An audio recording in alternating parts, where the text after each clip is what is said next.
Rendition ulit natin ng Dune knife, Chris knife of Dune.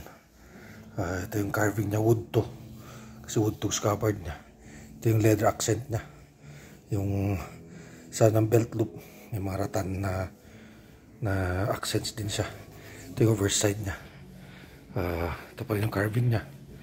Sinadya natin na yung leather niya, hindi namin pinperfect na kinalagyan namin ng mga para maging rustic yung look. Hindi namin siya, hindi perfect or parang yan yung handle niya. Ito naman yung blade niya.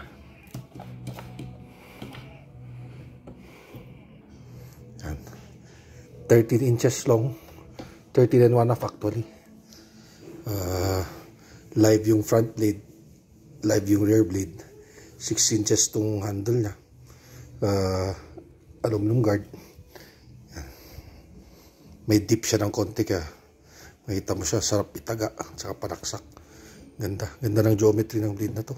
Kursunada ko rin.